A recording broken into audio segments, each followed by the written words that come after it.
berkaitan dengan masalah zina dan pernikahan orang yang melakukan zina. Qala al-muallif rahimahullah wa an Abi Hurairah radhiyallahu anhu qala Rasulullah sallallahu alaihi wasallam.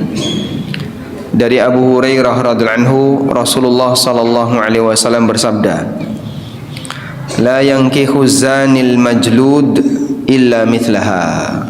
La yankihul zani al majlud illa mithlaha. Seorang pezina yang sudah dihukum cambuk tidak boleh menikahi illa mithlaha, kecuali wanita yang semisalnya. Rawahu Ahmad wa Abu Dawud wa rijaluhu thiqat. Hadis riwayat Ahmad, Abu Dawud dan perawinya perawi yang thiqah. Di catatan kaki dinilai sebagai hadis yang sahih. Baik, kita akan fokus di bagian ini tentang masalah pernikahan yang dilakukan oleh lelaki maupun wanita yang dia punya kebiasaan atau punya perbuatan zina, atau bahkan seorang gadis atau dengan seorang pemuda mereka berzina kemudian setelah itu dinikahkan. Apakah seperti ini diperbolehkan? Baik, setelah kita membaca hadis tadi, berikutnya kami ajak Bapak Ibu untuk membaca firman Allah Subhanahu wa taala di surat An-Nur. Allah Subhanahu wa taala berfirman di surat An-Nur, Az-zani la yankihu illa zaniyatan aw musyrikah. Waz-zaniyatu la yankihuha illa zanin aw musyrik. Wa hurrima dzalika 'alal mu'minin. Lelaki pezina tidak boleh menikahi illa zaniatan, kecuali wanita pezina, au musyrikah, atau wanita musyrikah. Wazaniyatu, dan wanita pezina, la yankihuha, tidak boleh dinikahi illa zanin au musyrik, kecuali oleh lelaki pezina atau orang musyrik. Wa hurrima dzalika 'alal mu'minin, dan hal itu diharamkan bagi orang yang beriman. Baik, jamaah dimulakan Allah Subhanahu wa taala, ayat ini dijadikan dalil oleh sebagian ulama tentang salah satu di antara syarat nikah adalah pasangan suami istri itu harus lelaki dan wanita yang afif dan afifah. Lelaki yang afif artinya lelaki yang bisa menjaga diri, menjaga kehormatan. Wanita afifah juga demikian, wanita yang bisa menjaga diri dan kehormatan. Selanjutnya kita akan coba bedah lebih detail mengenai ayat yang tadi kita baca. Allah Subhanahu wa taala berfirman, Az-zani la yankihu illa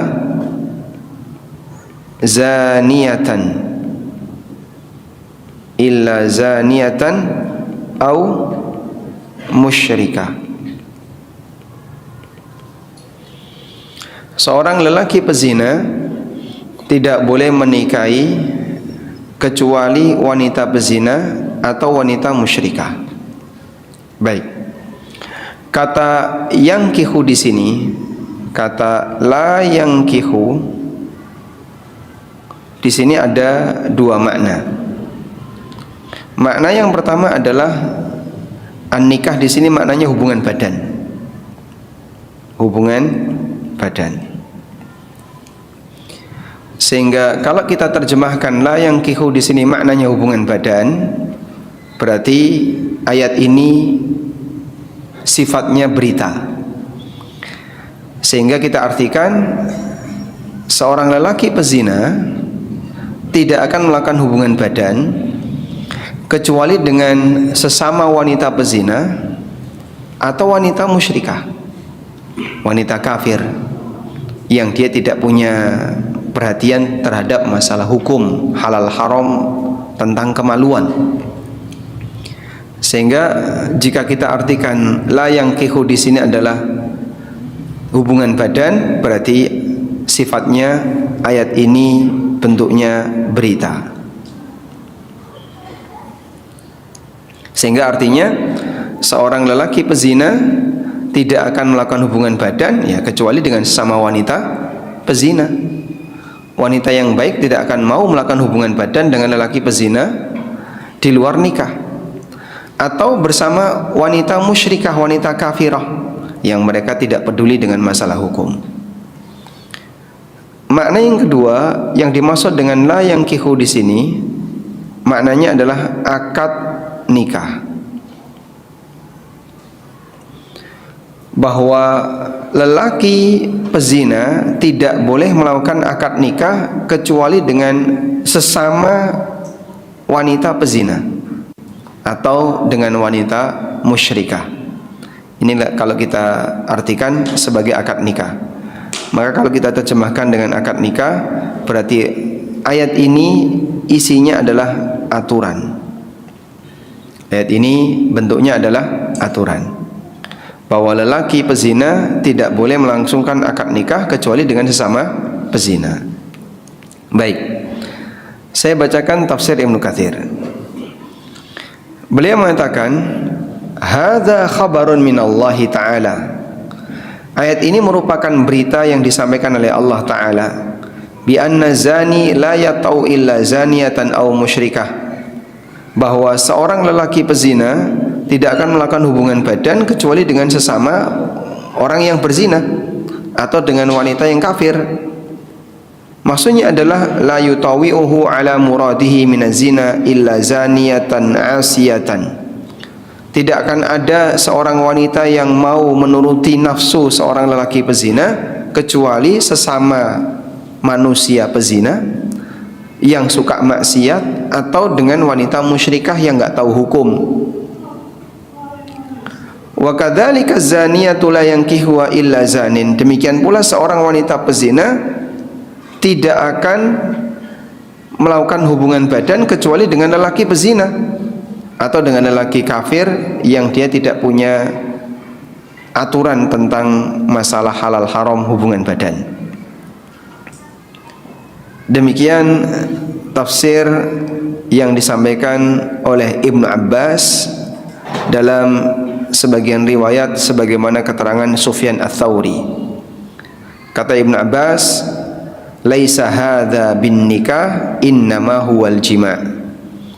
Yang dimaksud nikah dalam ayat ini itu bukan akad nikah, namun maksudnya adalah hubungan badan. Dan ada juga yang mengenai nikah di sini adalah akad nikah. Ya, sehingga lelaki pezina tidak boleh melangsungkan akad nikah kecuali dengan wanita pezina. Lalu Allah mengatakan wa hurrima dzalika 'alal mu'minin, dan hal ini diharamkan bagi orang-orang yang beriman. Maksudnya adalah melakukan praktek zina dengan para wanita pezina atau menikahi wanita pezina itu haram bagi lelaki mukmin yang menjaga kesuciannya. Baik. Nah, ayat ini memiliki sababun nuzul. Ada dua versi sababun nuzul yang disebutkan oleh Al-Hafidz Ibnu Katsir. Versi yang pertama, riwayat yang disampaikan dari Abdullah bin Amr radhiyallahu anhuma, bahwa ada seseorang di kalangan kaum muslimin yang mendatangi Rasulullah sallallahu alaihi wasallam minta izin kepada beliau untuk menikahi seorang wanita namanya Ummu Mahzul. Namanya siapa? Ummu Mahzul. Kanat tusafih. Sementara Ummu Mahzul ini seorang wanita WTS, wanita tunasusila. Wa tashtaritu lahu an tunfiqa alaihi. Nah, si lelaki ini mau nikah dengan Ummu Mahzul dengan syarat Ummu Mahzul menafkainya. Jadi bukan lelaki ini menafkahi Ummu Mahzul, tapi syaratnya Ummu Mahzul harus menanggung nafkah lelaki ini. Karena Ummu Mahzul berpendapatan dari hasil zina, sementara si lelaki ini tidak memiliki pendapatan. Fasta'dana Rasulullah sallallahu alaihi wasallam, lalu minta izin kepada Rasulullah sallallahu alaihi wasallam. Faqara'a alaihi, kemudian Nabi sallallahu alaihi wasallam membaca firman Allah taala, az-zani la yankihu illa zaniyatan aw musyrikah. Seorang lelaki pezina tidak boleh menikahi kecuali wanita pezina atau wanita musyrikah. Waz-zaniyatu la yankihuha illa zanin aw musyrik, dan seorang wanita pezina tidak boleh dinikahi kecuali oleh lelaki pezina atau lelaki musyrik. Wa hurrima dzalika 'alal mu'minin, dan itu diharamkan bagi orang yang beriman. Baik. Sehingga berdasarkan hadis ini berarti makna la yankihu di situ artinya apa? Melangsungkan akad nikah. Nah, selanjutnya sababun nuzul dari ayat untuk versi yang kedua. Jadi ada dua versi tadi. Saya tuliskan di sini ya. Terkait Quran surat An-Nur ayat yang ketiga. Karena bapak-bapak nggak ada proyektor ya. Coba bapak-bapak buka surat An-Nur ayat yang ketiga. Az-zani la yankihu illa zaniyatan aw musyrikah, waz-zaniyatu la yankihuha illa zanin aw musyrikin. Illa zanin aw musyrikun. Anda buka surat An-Nur ayat yang ketiga. Sudah? Baik. Terkait surat An-Nur ayat yang ketiga ada dua kasus. Yang pertama tadi kasus Ummu siapa? Mahzul yang mau dinikahi oleh seorang sahabat, tapi dilarang oleh Nabi SAW, dan beliau membacakan surat An-Nur ayat yang ketiga. Yang kedua kasus Marsad, seorang sahabat namanya Marsad dengan seorang wanita namanya Anak. Ini saya bacakan ceritanya. Saya dapat cerita ini pertama kali waktu itu mungkin semester 2 waktu di UGM ya. Dapat penjelasan dari Ustadz Didik Haryanto. Nah, dan berapa tahun dengan sekarang baru bisa menyampaikan ke jamaah sekarang. Ceritanya ada di tafsir Ibnu Katsir. Diriwayatkan oleh At-Tirmidzi dari sahabat Abdullah bin Amr bin As. Beliau bercerita, "Kana rajulun yuqalu lahu Marsad ibnu Abi Marsad." Dulu ada seorang sahabat namanya Marsad bin Abi Marsad Al-Ghanawi. Wa kana rajulan yahmilul asara min Makkah hatta ya'tiya bihimul Madinah. Dan beliau adalah orang yang sering menculik tawanan kaum muslimin dari Mekah kemudian dibawa ke Madinah. Jadi di masa ketegangan antara Mekah dan Madinah, dulu orang-orang musyrikin Mekah kalau sampai ada orang Islam di luar Madinah ketahuan masuk Islam, ada orang ketahuan masuk Islam, maka akan mereka datangi terus ditangkap, diculik dan ditawan di kota Mekah. Nah, Marsad ini termasuk sahabat dari Mekah, sahabat Muhajirin, yang beliau tahu situasi Mekah, dan beliau sering melakukan pembebasan tawanan.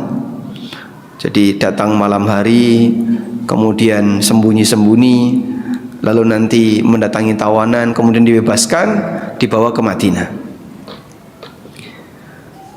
Qala wa kanat imra'atun baghiyun bi Makkah yuqalu laha Anak. Dan di Mekah ada seorang wanita pelacur namanya Anak. Wa kanat sadiqatan lahu, dan Anak ini dulu adalah pacarnya Marsad. Sebelum Marsad masuk Islam, si Anak ini pacarnya Marsad. Kemudian satu ketika Marsad punya tugas untuk mendatangi kota Mekah dalam rangka membebaskan seorang tawanan. Maka datanglah beliau ke kota Mekah. Kata Marsad, "Faji'tu hatta intahaitu ila dhilli haitin min hawaiti Makkata fi lailatin muqammarah." Maka saya datang ke kota Mekah, dan pada saat itu sedang malam purnama, sehingga cahaya bulan itu sampai bisa menghasilkan bayangan tembok karena saking terangnya. Kemudian saya sembunyi di sebuah bayangan tembok di satu malam. Faja'at anak fa'absarat sawada dhilli tahtal haid.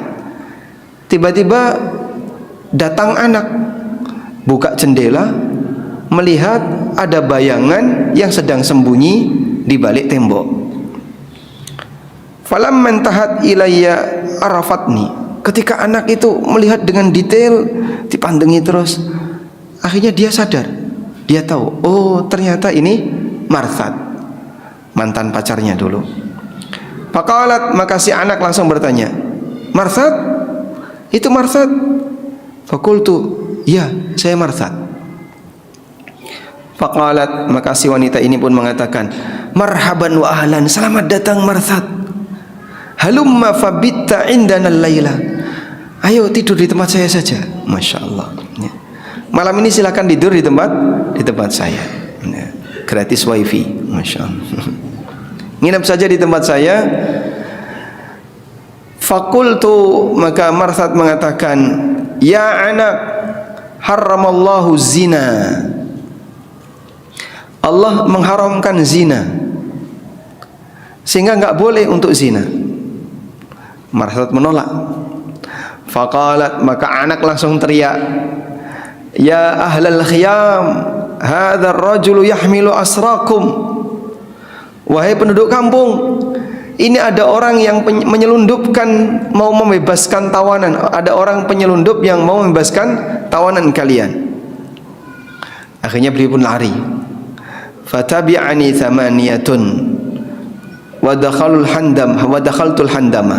Ada 8 orang yang mengejarku sampai aku masuk ke sebuah daerah namanya Handamah.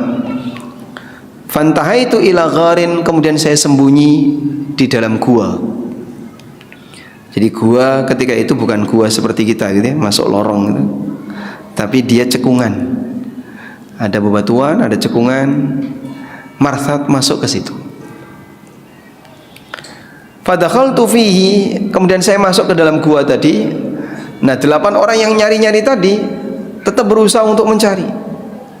Hatta qamu ala ra'si, sampai mereka berdiri tepat di atas gua tadi.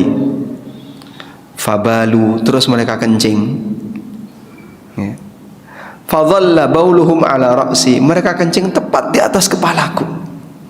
Dalam posisi mereka tidak melihat ke arah bawah. Kata Marthad, fa'amahumullahu anni, Allah membutakan mereka sehingga tidak melihat aku. Tapi kencing di dalam gua tadi tepat kena kepalanya Marthad. Masya Allah ya.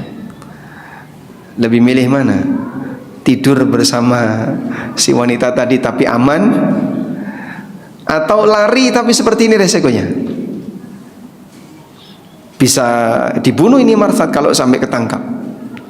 Tapi Masya Allah, perjuangan sahabat, daripada terjerumus ke dalam praktek zina yang haram, dia lebih milih untuk menanggung resiko walaupun itu bisa mengancam nyawanya. Thumma raja'u, sampai kemudian setelah mereka kencing di dalam gua tadi, mereka pun pergi. Faraja'tu ila sahibi fahamaltuhu, lalu aku kembali melakukan aksiku sampai berhasil membebaskan si tawanan tadi dan membawanya ke Madinah. Fa faqaqtu anhu uqbulahu, aku lepaskan tali yang mengikatnya, kemudian aku bawa dia ke Madinah. Sampai di Madinah, Marthad mendatangi Rasulullah sallallahu alaihi wasallam lalu menyampaikan, ya Rasulullah, ankihu anakan, boleh enggak saya menikahi anak? Karena kan pacarnya dulu ya. Boleh enggak saya menikahi anak? Fa amsaka Rasulullah sallallahu alaihi wasallam falam yarudda alayya syai'an. Nabi SAW terdiam dan beliau tidak memberikan balasan, tidak menjawab sama sekali. Hatta nazalat, sampai turun firman Allah, az-zani la yankihu illa zaniyatan aw musyrikah wazaniyatu la yankihuha illa zanin aw musyrikun wa hurrima dzalika 'alal mu'minin. Wanita lelaki pezina tidak boleh menikah kecuali dengan wanita pezina, dan wanita pezina tidak boleh dinikahi kecuali oleh lelaki pezina. Faqala Rasulullah sallallahu alaihi wasallam, lalu Rasulullah sallallahu alaihi wasallam mengatakan, ya Marthad, wahai Marthad, az-zani la yankihu illa zaniyatan aw musyrikah. Fala tankiha, wahai Marthad, seorang lelaki pezina tidak boleh menikahi kecuali dengan wanita pezina. Dan kamu kan lelaki yang baik, bukan lelaki pezina. Sementara anak ini wanita pezina. Karena itu jangan kau nikahi anak. Wallahu alam. Baik. Sehingga berdasarkan hadis ini menunjukkan bahwasanya makna nikah di situ adalah apa tadi? Melakukan akad nikah. Karena Nabi SAW melarang Marthad untuk melakukan akad nikah dengan anak. Sehingga makna la yankihu di situ adalah melangsungkan akad nikah. Baik. Selanjutnya kita masih berbicara tentang tafsir Ibnu Katsir. Al-Hafidz Ibnu Katsir membawakan sebuah riwayat dari Abdullah bin Umar radhiyallahu anhu. Beliau menyatakan bahwa Rasulullah sallallahu alaihi wasallam pernah bersabda, "Salasatun harramallahu alaihimul jannah." Ada 3 orang yang diharamkan untuk masuk surga. Lalu Nabi SAW menyebutkan, yang pertama, saya tuliskan di sini ya. Hadis siapa tadi? Ibnu Umar. Beliau mengatakan bahwa Rasulullah SAW bersabda, ada 3 orang yang diharamkan masuk surga.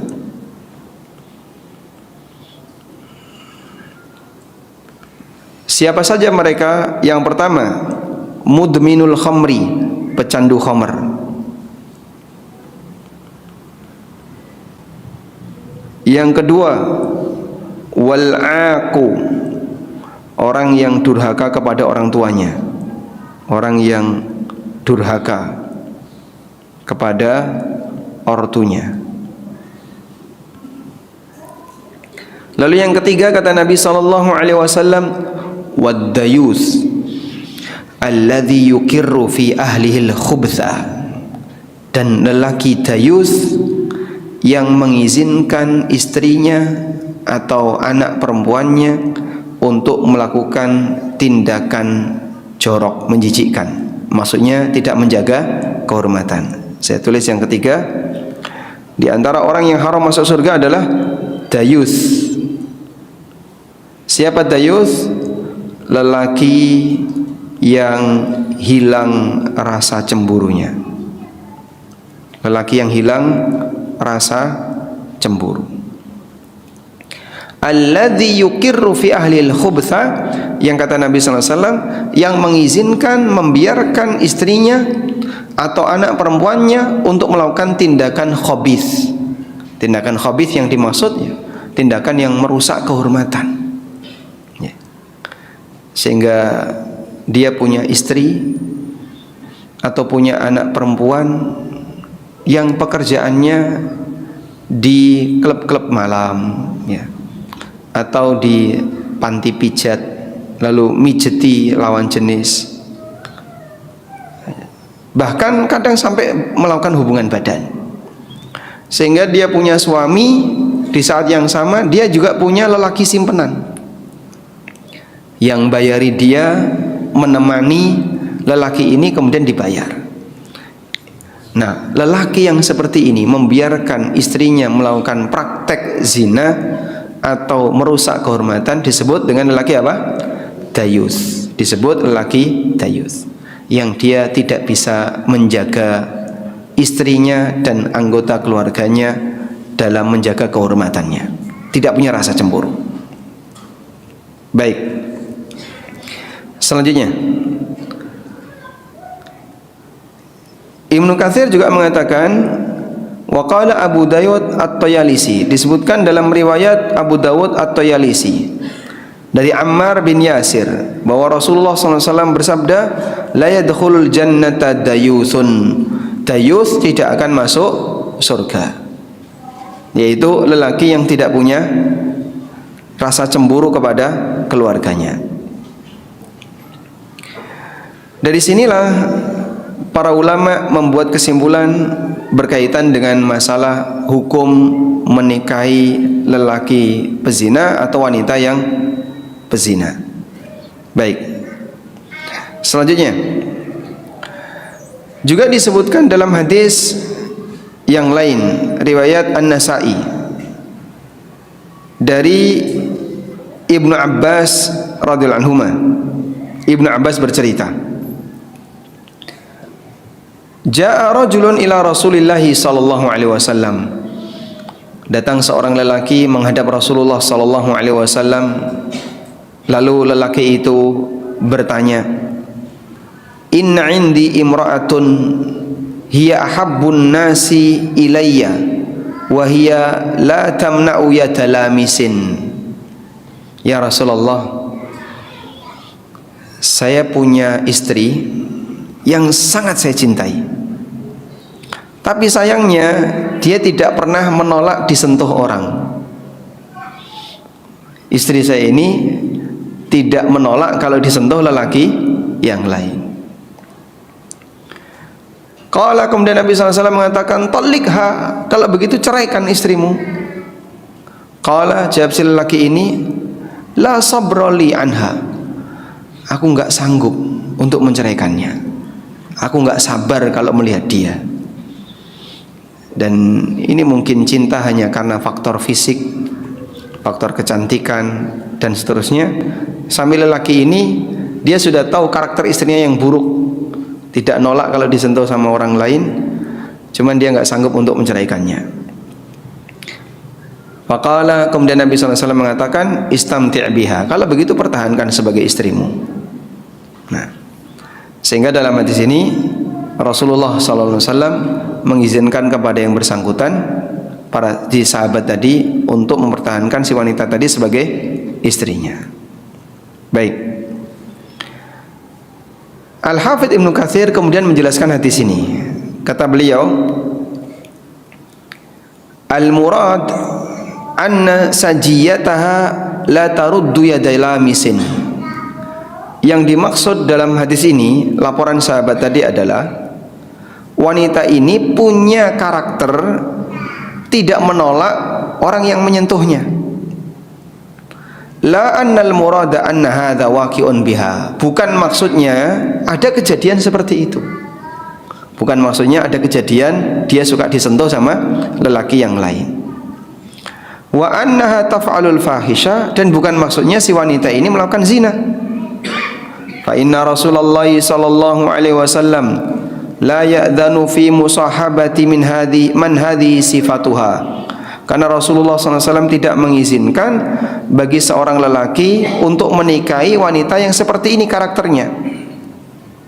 Fa inna zawjaha wal halatu hadhi yakunu dayusan, karena kalau fa in zawwajaha, kalau lelaki ini menikahinya sementara si wanita ini adalah wanita pezina yang tidak menolak lelaki siapapun yang menyentuhnya, berarti nanti lelaki ini adalah lelaki yang dayus. Sementara ada ancaman keras dari Nabi SAW tentang wanita lelaki yang dayus. Walakin lamma kanat sajiyataha hakadha laisa fiha mumana'atan wala mukhalafatan liman aradaha law khala biha ahadun amarahu Rasulullah SAW bifiraqiha. Namun mengingat wanita ini punya karakter, kalau didekati oleh lelaki yang lain dia enggak nolak, maka Nabi SAW perintahkan diceraikan saja. Namun ketika lelaki ini menyebutkan, aku sangat mencintainya dan cintanya itu serius, maka Rasulullah SAW mengizinkan untuk tetap mempertahankan, berarti ada kemungkinan lelaki ini akan selalu menjaga istrinya. Wallahu a'lam. Baik.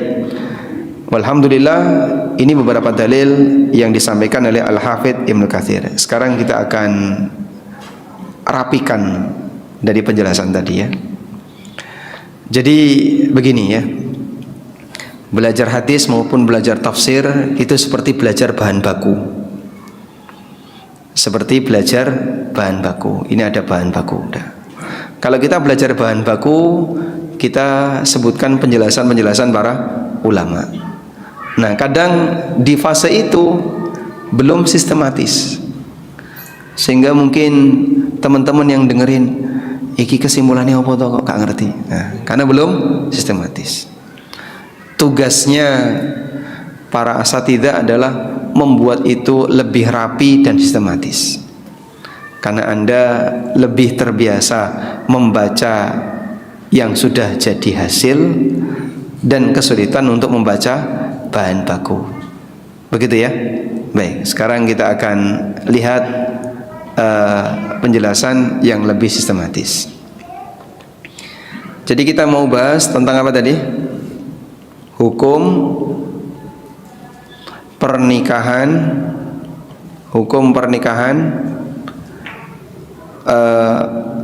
lelaki atau wanita, berarti saya sebut aja manusia gitu aja, pezina. Ada banyak kasus untuk hal ini. Saya awali dari kasus yang pertama. Untuk kasus yang pertama, sudah terjadi pernikahan. Sudah terjadi pernikahan. Lalu salah satu selingkuh. Bukan poligami ya, selingkuh. Selingkuh dengan poligami sama atau beda? Hah? Beda. Selingkuh itu berarti di luar nikah. Bisa istrinya yang selingkuh atau suaminya yang selingkuh. Ketika dalam sebuah pernikahan salah satunya selingkuh. Sekarang kita bahas dulu istri selingkuh. Kalau istri selingkuh, boleh nggak dipertahankan? Saya nggak sanggup kalau bercerai, melihat kondisi anak-anak atau karena pertimbangan yang lain. Saya malu dengan orang tua saya kalau saya sampai cerai dan seterusnya. Jadi pertanyaannya adalah, bolehkah dipertahankan? Ya, dalam hal ini ada dua pendapat ulama. Pendapat yang pertama, tidak boleh dipertahankan. Tidak boleh dipertahankan. Artinya apa? Wajib dicerai. Sehingga seorang lelaki yang dia mengetahui istrinya selingkuh, dengan semua bukti yang ada, pokoknya sampai pada titik kesimpulan suaminya ini yakin istrinya selingkuh, maka wajib dicerai. Baik. Kenapa wajib dicerai? Karena jika dia tetap mempertahankan, maka dia masuk kategori lelaki dayus. Dia masuk kategori lelaki dayus. Karena jika tetap dipertahankan, maka dia lelaki dayus. Dan tadi sudah kita sampaikan ancaman besar bagi lelaki dayus. Apa tadi ancamannya? Tidak boleh masuk surga. Allah haramkan dia untuk masuk surga. Waliyadzubillah. Baik. Ini yang pertama. Pendapat yang kedua, boleh dipertahankan. Boleh dipertahankan. Ya. Nah, pendapat yang kedua ini berdalil dengan hadis yang tadi kita baca. Hadis tentang seorang wanita yang dinikahi oleh seorang sahabat dan dia sangat mencintai istrinya. Namun istrinya punya karakter apa tadi? Tidak menolak disentuh orang lain. Maka berdasarkan hadis ini berarti boleh dong mempertahankan istri yang tidak menolak orang lain. Karena Nabi sallallahu alaihi wasallam membolehkan istamti' biha, ya silahkan kamu pertahankan. Hadis riwayat An-Nasa'i. Maka menurut pendapat yang kedua, hadis ini menunjukkan boleh mempertahankan istri walaupun selingkuh. Namun wallahu taala alam. Jadi di sini dalilnya adalah hadis Nasa'i. Namun wallahu taala alam, pendapat yang lebih kuat adalah pendapat yang pertama. Dan hadis riwayat Nasa'i yang tadi kita baca dijelaskan oleh Al-Hafidz Ibnu Katsir, wanita yang menjadi istri sahabat tadi dia tidak berselingkuh, tidak berzina. Namun dia punya karakter tidak nolak didekati orang.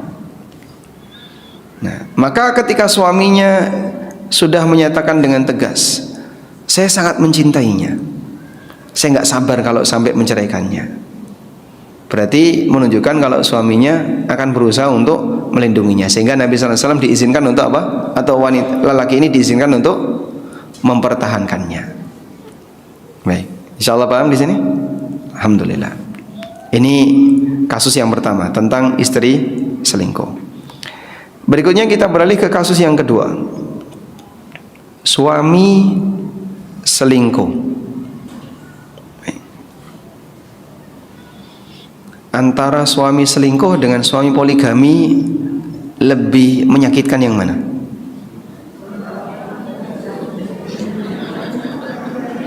Hah? Poligami? Masya Allah. Lebih menyakitkan poligami daripada selingkuh. Sampai ada yang pernah cerita ya, istrinya hamil melahirkan kan, tapi suaminya bingung. Lalu sama istrinya, jajan aja pak, disuruh jajan, kan nggak mungkin ke Warmindo tuh.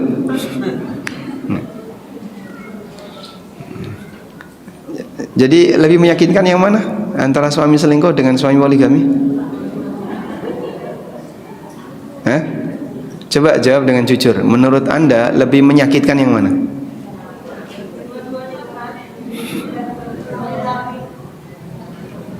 Baik selingkuh maupun poligami, dua-duanya menyakitkan. Lebih menyakitkan yang mana kok bukan dua-duanya? Masya Allah. Lebih menyakitkan yang poligami.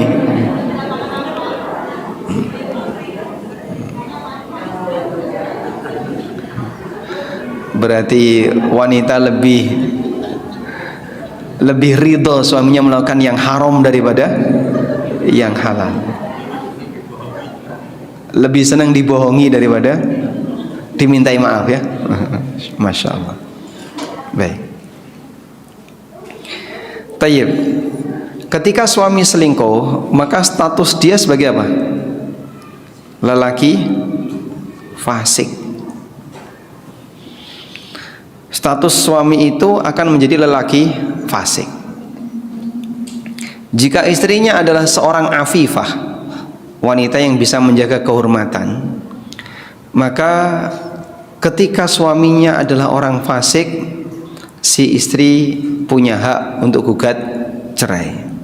Maka dalam hal ini istri muslimah, seorang muslimah maksudnya adalah muslim yang baik, punya hak untuk gugat cerai.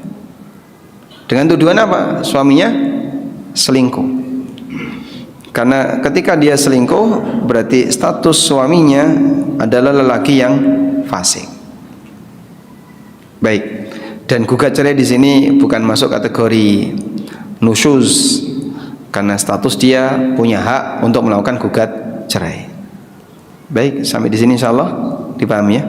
Nah, sekarang yang kedua. Tadi kita bahas yang pertama adalah sudah terjadi pernikahan. Sekarang kita bahas yang kedua. Kasusnya adalah pasangan yang belum menikah. Pasangan yang belum menikah. Pasangan yang belum menikah, apakah pasangan zina yang belum menikah kemudian pingin nikah itu diperbolehkan? Jadi misalnya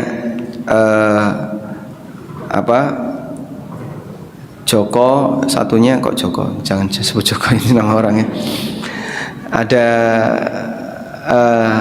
bujang dengan gadis berzina. Bujang dia zina dengan gadis.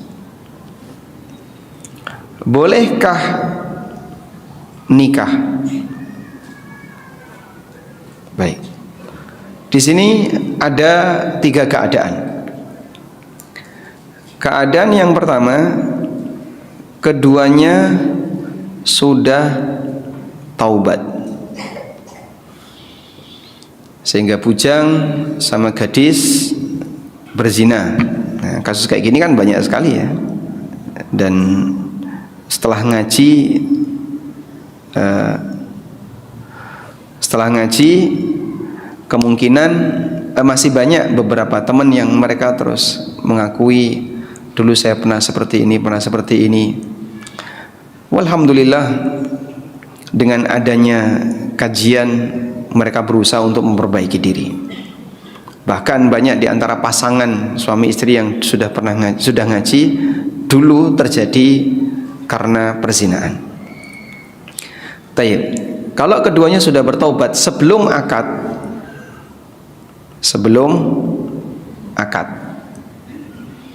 sehingga baik si lelaki maupun perempuan dua-duanya sudah bertaubat sebelum akad, ini hukumnya boleh nikah dan statusnya sah dengan ijma ulama, dengan sepakat 4 madhab, dengan sepakat madhab.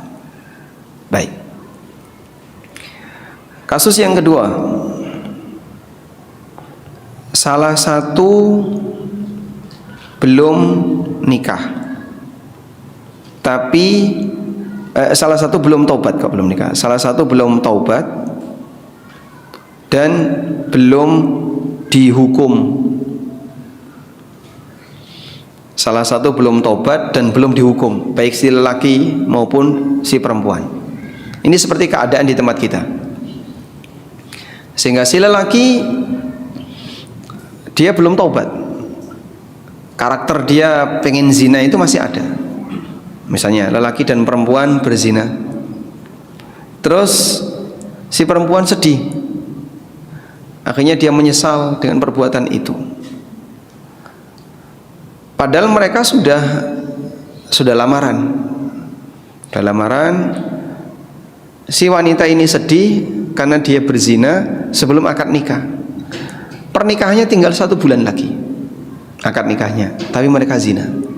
Si wanitanya tobat, si lelakinya belum. Indikasinya apa?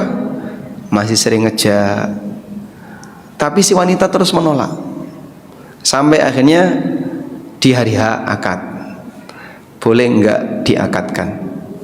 Dalam hal ini ada 2 pendapat ulama. Tergambar ya kasusnya ya. Dan itu real di sekitar kita. Bolehkah diakadkan? Bolehkah diakadkan? Dalam hal ini ada khilaf di antara ulama. Pendapat yang pertama, boleh atau sah akad. Sah akad tapi makruh. Akadnya sah tapi makruh.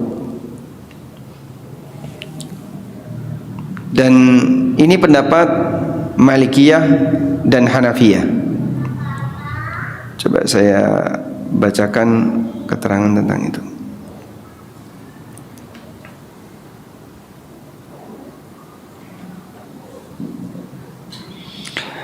Dalam At-Taj wal Iqlil, ini referensi mazhab Malikiyah, ada kutipan perkataan dari Imam Malik. Qala Malikun, kata Imam Malik, la uhibbu lirrajul ayatazawwaj al-mar'ata al-mu'linah bisu wala arahu haraman. Aku tidak menyukai kalau ada seorang lelaki yang baik menikahi wanita yang terkenal tidak menjaga kehormatan. Wala arahu haraman, meskipun aku tidak berpendapat itu haram.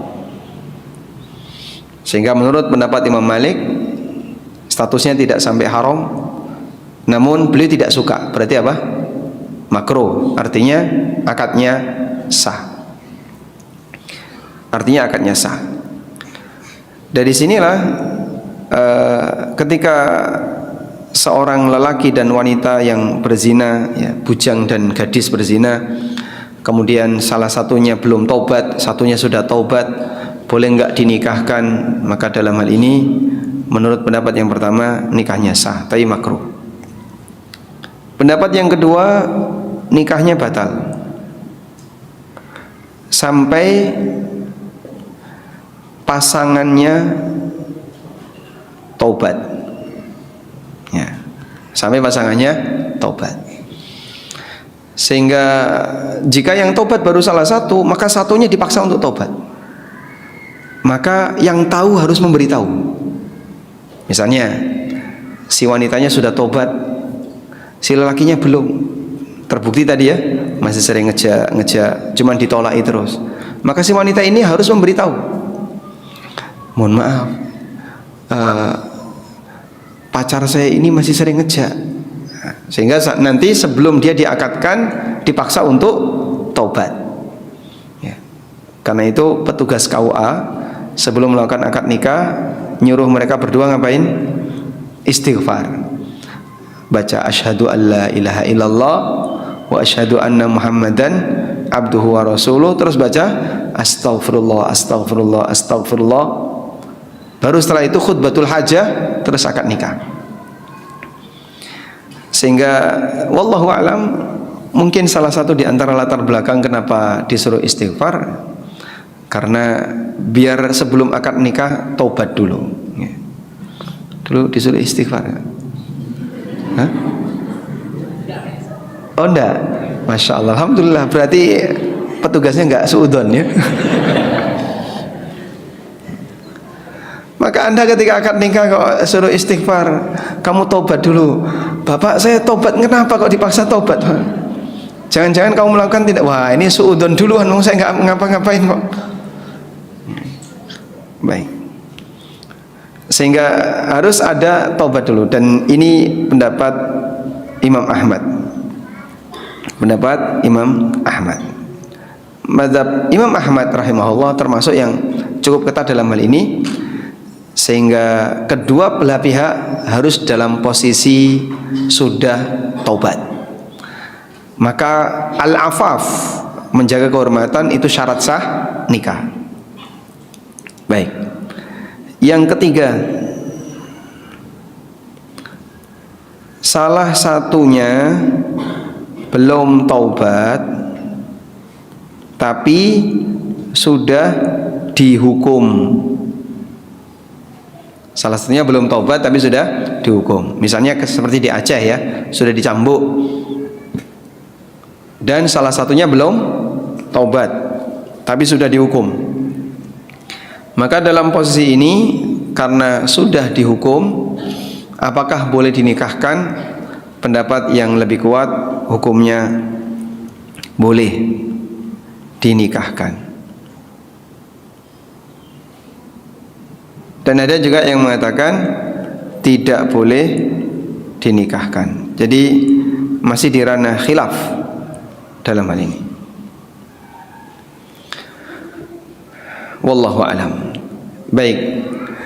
Namun apapun itu, untuk memastikan keabsahan pernikahan, ya, maka kalau ada kasus dua pasangan berzina, jika itu berkaitan dengan keluarga Anda, kemudian mereka mau dinikahkan, sebelum dinikahkan tolong pastikan dua-duanya taubat dulu. Sampai ketika keduanya sudah fix taubat, silahkan dinikahkan, agar tidak ada keraguan lagi berkaitan dengan masalah keabsahan akad nikah. Wallahu alam. Baik, demikian yang bisa kita sampaikan, semoga bermanfaat. Wassallallahu ala nabiyyina Muhammadin wa ala alihi wa sahbihi wasallam.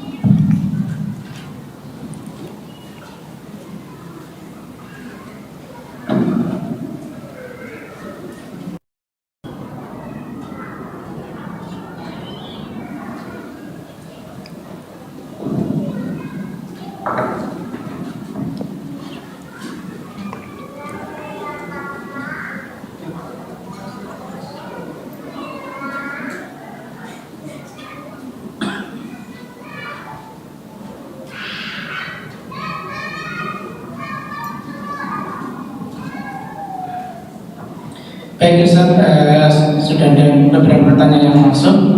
Coba kami izin bacakan Ustaz. Ustaz izin bertanya, apakah hukum anak hasil zina kalau saya adalah pamannya, apakah dia mahram saya? Anak tersebut perempuan, dan bagaimana hukum waris untuk anak hasil zina? Dia paman dari pihak ibu atau pihak bapak? Di sini nggak dijelaskan. Ya, kalau paman dari pihak ibu tidak ada masalah ya. Karena anak hasil zina, jika kita mengambil pendapat dia dinasabkan ke ibunya, maka dia punya keluarga dan mahram dari pihak ibunya, paman dari ibu, kakek, simbah dari ibu, dan seterusnya. Tapi kalau kita mengambil pendapat dia boleh dinasabkan kepada bapak biologisnya, maka nanti statusnya sama sebagaimana anak kandung, sehingga dia juga punya paman dari bapak, keluarga dari bapak, dan seterusnya. Coba saya detailkan lagi di sini ya. Jadi misalnya ada kasus seperti ini, A dan B berzina, nah, menghasilkan anak Z. Ini seorang perempuan. Baik. Dalam hal ini status A tidak diakui karena anak itu terlahir di luar akad nikah. Maka posisi A setelah B ini hamil atau bahkan sudah melahirkan lalu dinikahkan dengan A, maka status A ini sebagai apa? Ayah tiri dari Z. Ayah tiri Z. Paham kasusnya? A, B berzina ya, lalu hamil, terus sampai nikah, sampai lahir. Setelah lahir dinikahkan. Itu kan berarti si A menikahi B dalam posisi B sudah punya anak gawan. Berarti A sebagai apa ini? Seperti anak tiri Z, padahal dia bapak biologisnya. Berarti A seperti ayah tirinya Z. Sudah? Dan ayah tiri mahram, tapi kanan kirinya ayah tiri bukan mahram, sehingga saudaranya ayah tiri bukan mahram. Sudah? Namun kalau berhubungan dengan B, Z dengan B apanya? Ya anak kandung. Tidak ada anak zina untuk perempuan, sehingga ke ibunya anak kandung, nasab. Maka kakeknya dari ibu, paman-pamannya dari ibu, semuanya adalah mahram, karena dia dinasabkan ke ibunya. Wallahu alam. Tapi kalau Z ini dinasabkan ke A dengan metode istilhaq. Metode istilhaq, pendekatan istilhaq adalah seorang anak hasil zina dinasabkan kepada lelaki yang menzinainya,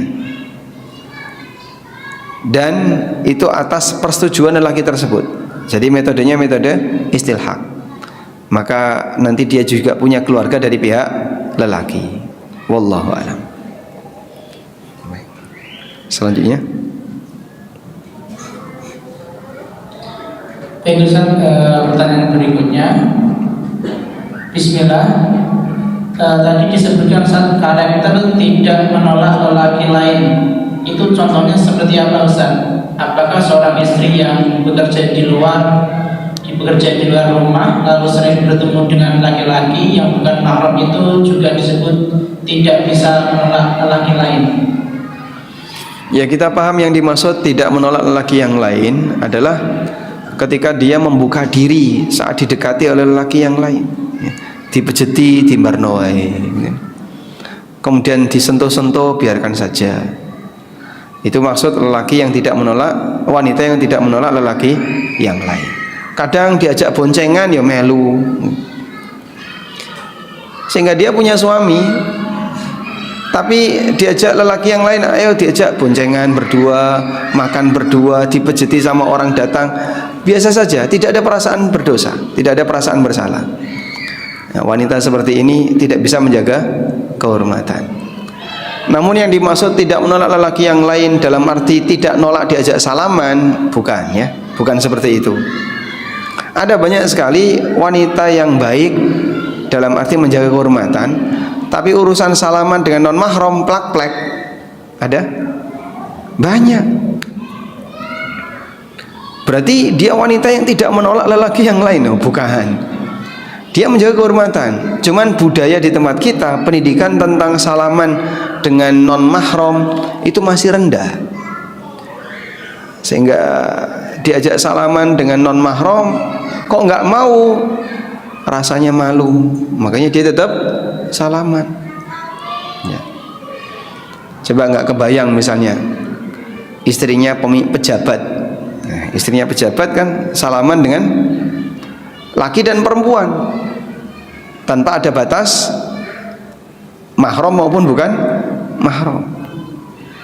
Apakah kita akan mengatakan, oh istrinya Pak pejabat itu, Pak Gubernur atau Pak Bupati, atau oh, dia wanita yang tidak menolak lelaki yang lain? Tidak demikian. Mereka wanita yang menjaga kehormatan, hanya saja mereka punya budaya tidak bisa membedakan salaman antara mahram dengan non mahram. Makanya pendidikan seperti ini perlu kita galakkan, ya, agar orang punya kesadaran bahwa non mahram itu tidak boleh dan itu berbahaya. Wallahu a'lam. Baik Ustaz. Bismillah Ustaz, izin bertanya. Bolehkah seorang istri aktif mengecek HP suami karena suami sudah beberapa kali ketahuan chattingan dengan lawan jenis atau 2 kali selingkuh? Kemudian ketika istri minta suami untuk tidak mengulanginya, kadang suami bilang, ya sabar toh, anggaplah ini ujian rumah tangga dan ujian kamu.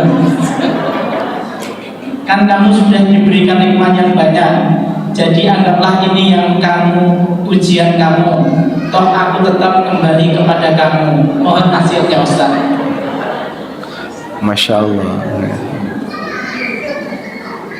Baik, satu kata kunci, ya, setiap maksiat pasti punya alasan. Allah Subhanahu wa taala mengatakan, wa inna syayatina la yuhuna ila awliyaihim liyujadilukum. Sesungguhnya setan itu membisikkan, memberikan wahyu, maksudnya membisikkan kepada wali-walinya. Wali-walinya itu siapa? Temannya setan. Liyujadilukum, untuk mendebat kalian. Maksudnya adalah bahwa setan itu akan membisikkan berbagai macam alasan kepada pelaku maksiat. Tujuannya apa? Biar pelaku maksiat ini tidak begitu merasa berdosa. Bisa jadi dia merasa berdosa, tapi diringankan perasaannya itu. Orang kalau berbuat maksiat dan dia sangat takut dosa, maka dia akan berusaha untuk menghindarinya. Tapi kalau dia berbuat maksiat namun perasaan takut dosanya rendah, nekat untuk melakukannya. Nah, setan melakukan yang seperti ini. Oleh karena itu contohnya tadi, ya.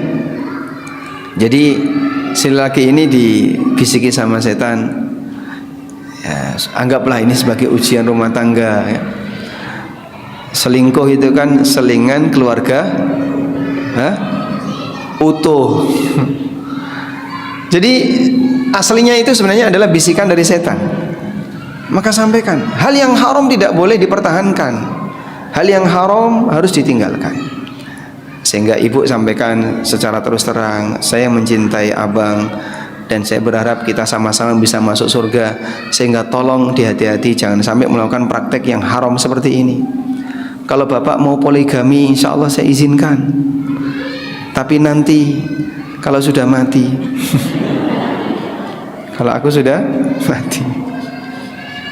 Baik, sehingga Anda sampaikan ya secara terus terang bahwa maksud Anda di sini bukan semata karena masalah sabar dan bukan sabar, tapi tidak ingin suaminya melakukan praktek yang haram. Dan amar ma'ruf nahi mungkar, sebagaimana suami punya tanggung jawab untuk menegakkan di keluarganya, istri juga bisa menegakkan amar ma'ruf di keluarganya. Wallahu a'lam. Baik Ustaz, pertanyaan berikutnya, Afan Ustaz izin bertanya, apakah yang harus saya lakukan? Saya minta cerai kepada suami dan sudah jatuh talak 1 bulan ataupun bulan Maret 2025. Karena saya yang minta, dia tidak mau ceraikan. Kalau mau cerai silahkan urus sendiri. Kemudian saya sendiri yang mengurus perceraiannya. Sudah tidak komunikasi sejak bulan September Ustaz di 2024, ataupun komunikasi penting atau perlu, dan soal anak-anak. Saya mempunyai 4 orang anak dan masih satu RT dan masih tinggal satu rumah. Alasan saya minta cerai adalah suami malu mempunyai istri seperti saya. Ya, atau pernah diucapkan seperti itu Ustaz. Dan tidak ada komunikasi. Suami lebih mementingkan keluarganya. Suami pelit dan sangat perhitungan. Mohon doa dan bimbingannya Ustaz. Malu punya istri seperti beliau. Iya Ustaz. Titik. Alasannya apa? Kok malu? Nggak ada ya? Baik, sebenarnya begini ya. Pada asalnya gugat cerai itu terlarang, hukumnya haram ya. Sampai Nabi SAW memberikan ancaman, al-mukhtali'at hunnal munafiqat. Wanita yang suka gugat cerai itulah wanita munafik. Dan ada model wanita yang karakternya kayak gitu, nikah gugat cerai, nikah lagi gugat cerai lagi, nikah lagi gugat cerai lagi. Akhirnya dia jadi wanita yang bolak-balik hobi nikah. Sebagaimana ada lelaki yang hobi nikah, ada wanita yang hobi nikah. Sehingga nikahnya rata-rata nggak lama, sekian bulan gugat cerai pisah, nanti nikah lagi sekian bulan gugat cerai pisah lagi, terus seperti itu. Karena itulah Nabi SAW memberikan ancaman bahwa gugat cerai tanpa alasan hukumnya dilarang. Dalam hadis yang lain Rasulullah SAW bersabda, ayyuma mura'atin, siapapun wanita yang talabat min zawjiha talaqaha, yang dia minta untuk diceraikan oleh suaminya, min ghairi ma bihi ba'sun, tanpa ada alasan yang dibenarkan, fal jannatu haramun 'alaiha, maka surga haram baginya. Ada ancaman tidak masuk surga bagi wanita yang suka gugat cerai tanpa alasan. Nah, sebatas suami pernah mengatakan, aku malu punya istri seperti kamu. Nah, apakah itu bisa jadi alasan? Apakah itu bisa jadi alasan? Ada banyak faktor. Bisa jadi malu ketika itu karena istrinya melakukan perbuatan yang memalukan misalnya. Kalau sampai demikian, berarti ucapan suami tadi bukan ucapan yang keliru. Ya meskipun mungkin bikin sakit hati, namun maksudnya biar tidak mengulang, istrinya biar tidak mengulang perbuatan yang sama. Sama seperti orang tua misalnya, ibunya ngomong sama anaknya, ibu itu malu sama kamu, ibu malu sama tetangga punya anak seperti kamu. Anaknya sakit hati nggak? Hah? Ibu itu malu sama tetangga gara-gara punya anak seperti kamu. Bapak malu sama masyarakat gara-gara anak bapak seperti kamu. Anak tujuannya dikatakan seperti itu biar dia berhenti dari perbuatan yang memalukan keluarganya dan tidak sampai berkepanjangan. Tapi kalau istri misalnya dikatakan seperti itu sampai minta gugat cerai, ya mungkin perlu dipertimbangkan apa latar belakang suami menyatakan saya malu punya istri seperti kamu.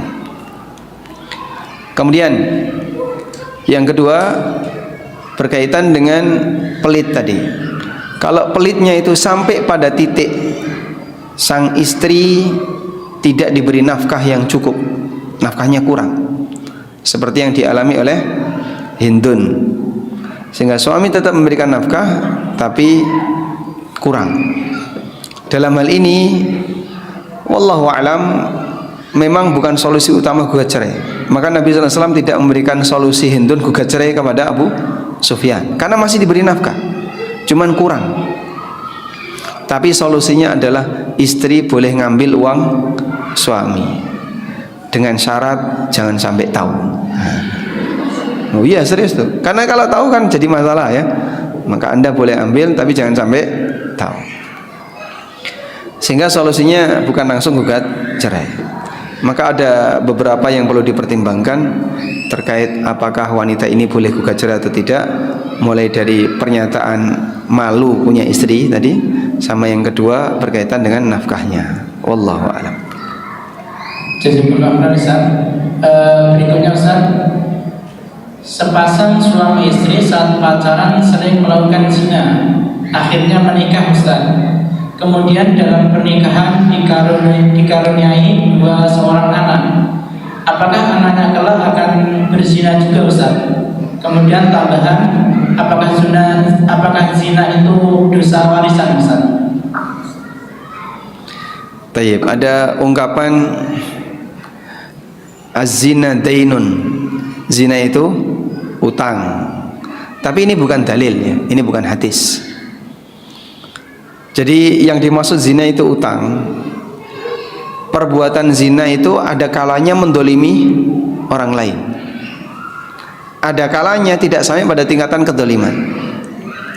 Mendolimi orang lain itu ketika salah satu tidak terima. Misalnya ya, deketin istri orang, itu berarti mendolimi siapa? Suaminya.